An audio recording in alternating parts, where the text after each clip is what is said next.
Punaswagatam. In previous video, we discussed what are the various interesting aspects available in Puranas. Now we will go to the next source of wisdom, that is Itihāsas. But before knowing Itihāsas, we must understand what are the various differences of Puranas and Itihāsas. Now see, Puranas also speak about ancient wisdom or ancient thoughts or ancient history. Similarly, Itihāsa also speaks about ancient thing. Itihāsa means thus is what happened or thus is what existed. That's what Itihāsas explain. Then what is the difference between Puranas and Itihāsas? Why don't we call Itihāsa as a Purana or Purana as a Itihāsa? So there are some differences. Let's try to understand those. So what Puranas do is Puranas actually narrate the stories about distant past. Yeah, same thing is about Itihāsas too, but there is one small difference which we see is in Puranas, the person who is explaining the Puranas or telling the story in the Puranas is not the part of that narration. But in Itihāsas, the narrator is the part of the story. As Valmiki is the part of Ramayana and Vyasa is the part of Mahabharata. You can see in various contexts, Valmiki is arriving and Vyasa is arriving. In the story itself, the narrator is the part. Establishing the period for Puranas is not possible as it belongs to a very distant part. But Itihāsas have been dated by various scholars.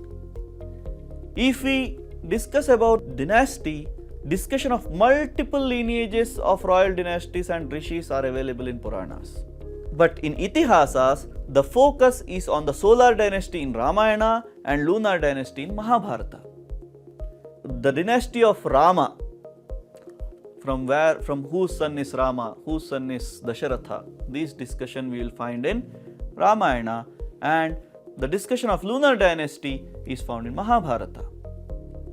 Bhishma's dynasty, Kauravas dynasty, from where Kauravas were born, from where Pandavas were born. These type of discussions we find in Mahabharata.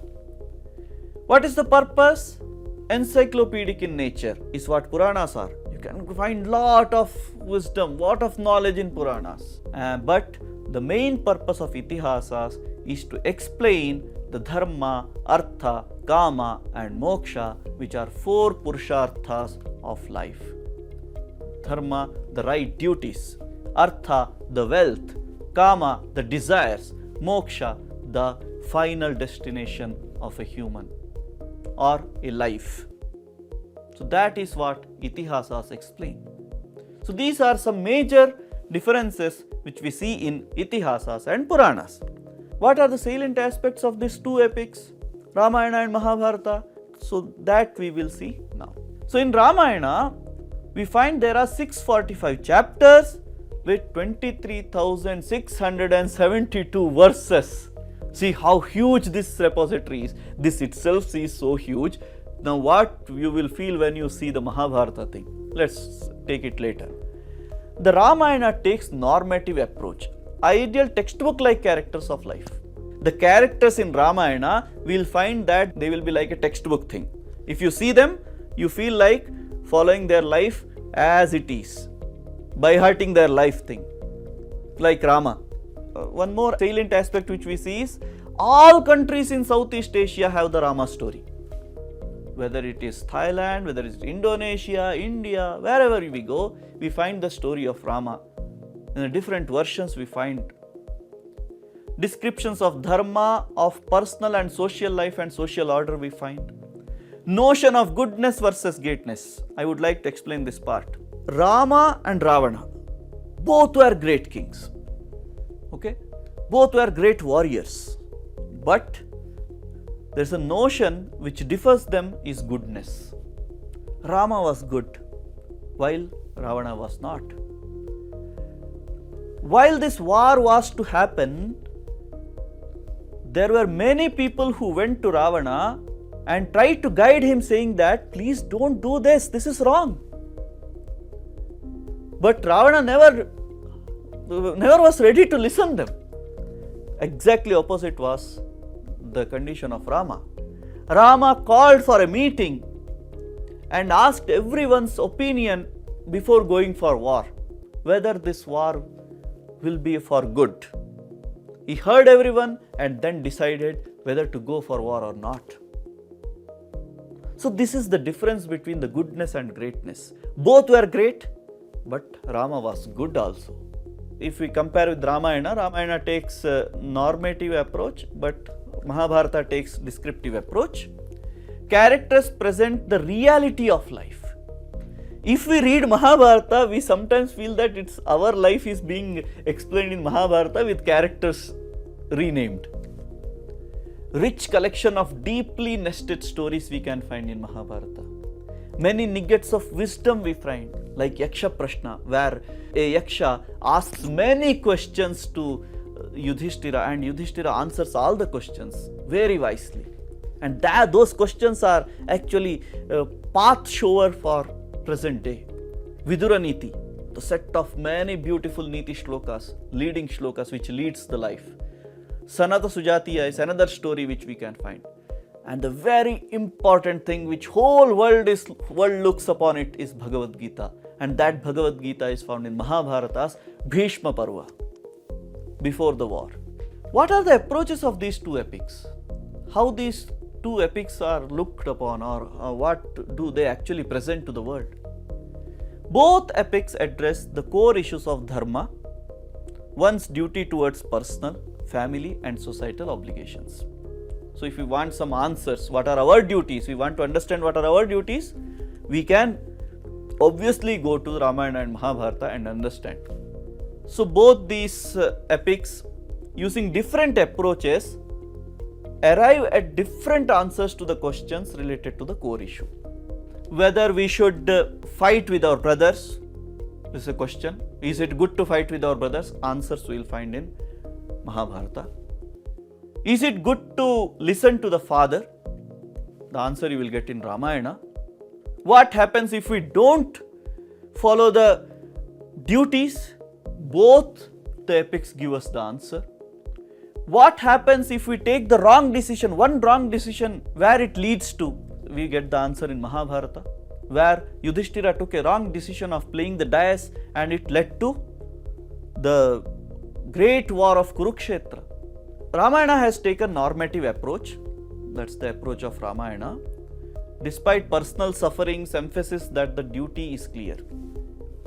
So see, though Rama suffered a lot, Rama was such a great personality, he had such a power and he had a support of whole of the Ayodhya that he could have rejected his father's order, saying that no, I will not go to the Vana, I will rule the Ayodhya or this country.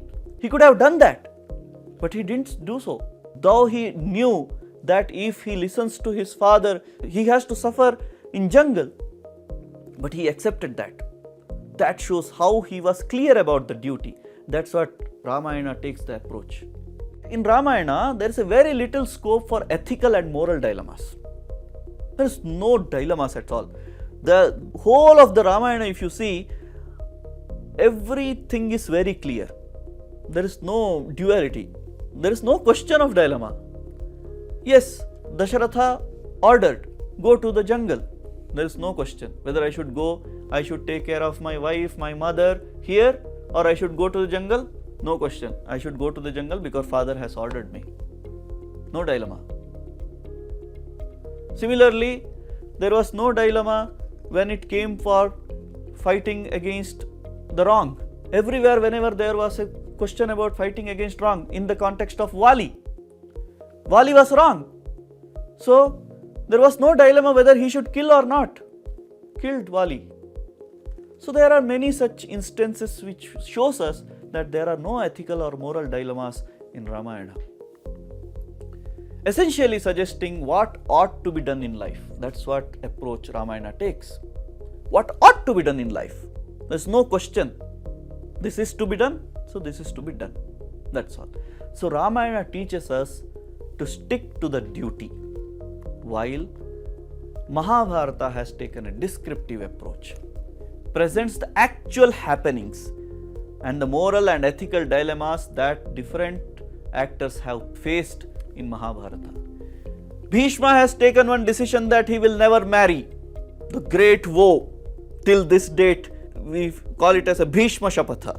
So he has taken that vow, and that is the base to the great war of Kurukshetra. The decision taken by Yudhishthira also led to the war. So there are many decisions and many dilemmas also can be seen. The great dilemma is whether I should fight the Arjuna, which led to Bhagavad Gita actually. But that was the dilemma where Arjuna actually didn't know what to do. Whether I should fight against my own father, my mother, my brother. That can be actually seen in Mahabharata. Also, we have seen that many decisions made by the actors and their consequences in the long run. As an example, we had seen the example of Yudhishthira as well as Bhishma. Mahabharata, rather than presenting the ideals of life, it shows life as it unfolds with all its attendant challenges. So that's the approach which Mahabharata takes. Instead of informing us what our duty is, it presents how various people discharge their duties and what the fallout was. We have seen this. We have seen the examples for this too. Mahabharata's approach is essentially illustrating what the reality of life is. If we compare Ramayana and Mahabharata, Ramayana is very clear that this ought to be done, but Mahabharata shows what the reality of life is. So what are the salient aspects we've seen in Ramayana is it is considered to be the archetypal epic poem, that is Adi Kavya, composed by Valmiki on the journey of life of Rama. The number of kandas in Ramayana are 7. Kandas means chapters. The number of sargas, sub-chapters are 645. And number of verses we find is 23,672 verses. So these are some informations. There are more than 40 versions of Ramayana in different languages. Some are like Kamba Ramayana in Tamil, Madhava Kandali in Assamese. Then we have Ranganatha Ramayana in Telugu, Jaganmohana Ramayana in Oriya, Narahari Ramayana in Kannada. So this Ramayana has travelled across the India too, to the places like China, Turkestan, Burma, Indonesia, Vietnam, etc.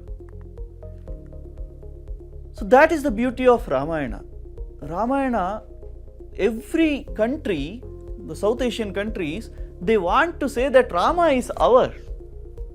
Rama is mine. They want to personalize the Rama. Though Indonesia is a Muslim country, but still Ramayana is their epic poem. Let's move to Mahabharata. What are the salient aspects of Mahabharata?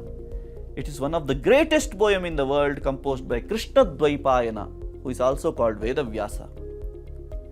The first version of Mahabharata, which was known as Jaya, there were about 8,000 verses, that's all. Then the second version, which was named as Bharata, there were 24,000 verses. But the later the Mahabharata got extended, it was extended by the Vyasa himself, and there were up to 1 lakh shlokas, 1 lakh verses. After collating information from 1,259 manuscripts and several years of work, a critical edition was finally brought out in 1966. And that edition was brought out by, that whole project was taken care by V.S. Suktankar from Bhandarkar's Oriental Research Institute, BORI, which shortly is called as BORI. And in that text, we find about 89,000 verses. Critical editions are actually meant as a very authentic editions. So there are multiple editions and redaction of the original text of Mahabharata available. The leading incidents and characters of epics have not been affected just because of these changes. Though there are many changes happened, but still that did not affect the characters or the epic or the stories in the Mahabharata.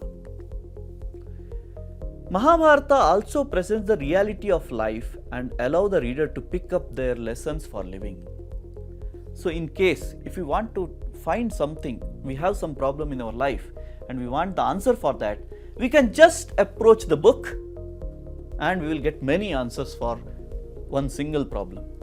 But let me assure, we will not find the answer for all the questions of our life. There's a possibility that there is a myth in the society that we find all the answers for the questions in all the ancient Indian texts. No.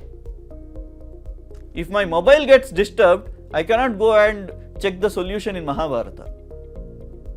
So problem related to life or problem related to self, problem related to social activities, for those problems we might get the answer in Mahabharata, and there are possibility that for many problems we'll get the answers.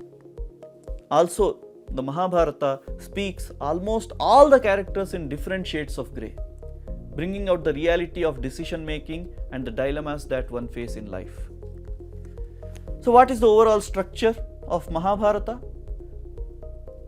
The overall structure of Mahabharata, as we were speaking about Mahabharata, so this structure I thought of bringing it earlier before Ramayana. Ramayana we will be seeing maybe in our next video. In Mahabharata, the overall structure of Mahabharata, we have 18 parvas, the 18 chapters. Adi, Sabha, Shanti and all.